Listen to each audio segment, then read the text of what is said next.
Tom, the thing that really came true was just the passion and not really giving a fuck about all these limits or anything. And that really like inspired us and made us like, if the legend does it this way, Yeah, then fuck it, let's right. it. Hi, I'm Nicole Alvarez, and this is your Audacy check-in with Måneskin and Tom Morello. Welcome, guys. Thank you. Thank you. I really enjoy this energy. When they told me that I was going to be sitting down with Tom Morello and Måneskin, it takes a second to kind of, you know what I mean? Because it's just marrying those two worlds, but I love it so much because it's two such beautiful worlds, and at the end of the day, it's rock and roll. It's a lot of Italian energy. It's too. a lot of Italian energy. I want to point out, Måneskin, you guys have been riding the ride. So you've played all the big festivals, acknowledged by the Grammys, hanging out with Dave Grohl, playing with an epic over here. You just released an album that, and I'm not a big fan of critics per se, but that everybody loves because you've infused a shot of adrenaline into rock and roll, and you put Italian rock on the map. So how does it feel to be where you are right now? It's amazing for us. Like all the work that we put in the last 2 years, it's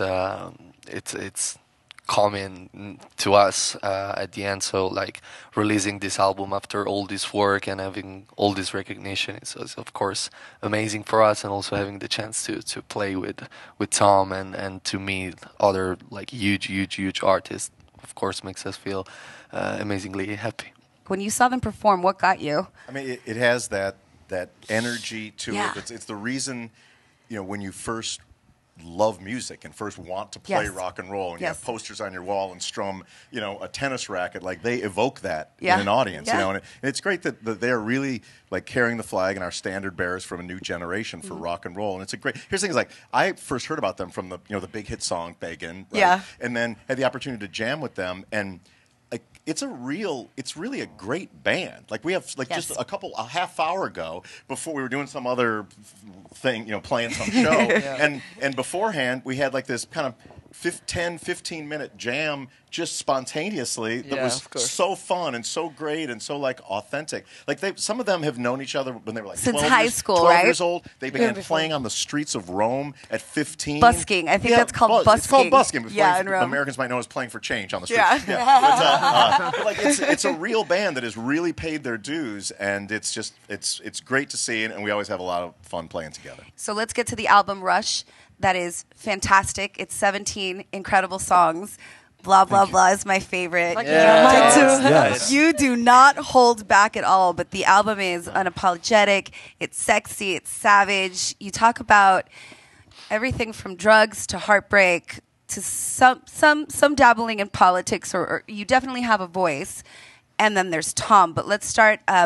Did Tom come in, or did he come to mind before the album or while you were making Yeah. it? We've always been always been fans. stalking Oh, Tom no, Morello. yeah, So sure. we Sure. were like, Huge it was fans. crazy. And when we met at the Roxy show, we of course wanted to play together. It's like a dream for us. So when at first we just got in the studio very naturally and started jamming together and playing. We didn't even plan on what song or anything. It was just for the fun of it and doing something together. And then it all came naturally, and all the pieces came together. Yeah, and also as Tom said before, we just playing together basically in the same room, and it was very fun. I mean, it was super natural. We felt like the same energy. Cause, Yeah, I mean, can we feel are it.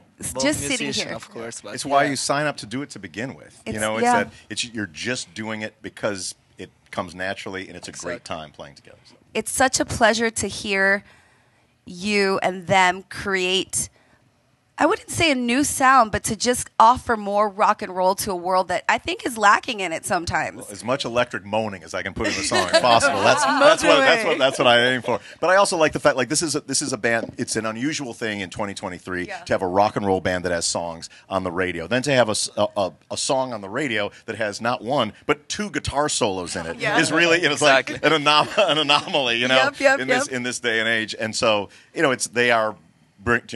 they're doing everything they can to be authentic to themselves and bring rock and roll back in a strong way. Yeah, no, and I do believe it's working. You sound very musically tight on this record. What did you bring to the table that's maybe different than what you brought to the table the last few albums? What was new about this approach?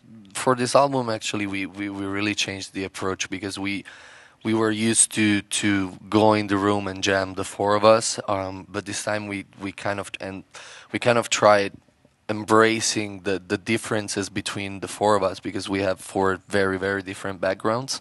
And instead of creating like a land where everybody was agreeing on, we tried to let everybody lead in each different song. And I think that you can really hear who was leading in each song. Well, you created room for personal independence. Exactly. I would not be doing my job well as a fan or as a host if I didn't mention that you are now nominated to be inducted into the Rock and Roll Hall of Fame. And no matter whether, I know some artists, so I won't ask your stance on it. Some artists love it, some artists don't, like whatever. But still, if you grow up, I'm not shy in my opinion, so you can ask me. Oh, anything. okay. Tell me. What do you think? Because for us, just watching people that love you, we're just like, yes, it's about damn time. How do you feel? Well, this is Rage Against the Machine's fifth nomination. But this is the one. Always the bridesmaid, never the bride. This You know, is the in a way. But it is, it's an honor and it's great. It's great for the fans, and it's something that my mom would be very happy. If you could give them a piece of advice or anything that you've learned along the way, if you could say anything to Måneskin, would you, or you think they've got it? Yeah, I mean, the advice I would give them is like they've already done it. Like when they had the commitment to stand there and take the abuse on the streets of Rome to for a few euros a day, they really mean it. You know what I mean? So rather than me like saying, "Hey, you should do A, B, and C," I think that it's inspiring to me that there are people that are so good at their instruments, so committed, and a real rock and roll, like an old school rock and roll band that really believe it, and are friends and have played together for their whole life. So they don't need any advice from me. No. I'm going to keep going. And what will you remember about working with the legendary Tom Morello? What did you take from this experience? A lot. It was super inspiring because especially when we were like having all these writing sessions in LA and we were meeting a lot of new people, producers, artists and stuff. It was so refreshing to get in the studio with someone that like has literally made history with the music, but still had that like really raw passion of coming in the studio and jamming for 3 hours without any boundaries, without any limits or anything. Because many people nowadays, I think they see music and try like to put it in boxes or do like now it's more convenient to do this or to that. And while with Tom, the thing that really came true was just the passion and not really giving a fuck about all these limits or anything. And that really like inspired us and made us like, if the legend does it this way, then fuck it, let's try it. There's so much pressure in this day and age to not write a great song or make a great album that you believe in, but to get like a 15-second TikTok snippet that's going to be, that's going to go viral and someone's going to do a particular hand dance. And that's just a whole different way of like looking at the world and looking at music than what these guys do. So. You're all badasses. I'm very honored to sit on this stage with this energy. Thank you so much. I'm very proud to be here with all of you. Måneskin and Tom Morello. I'm Nicole Alvarez. This is K-Rock.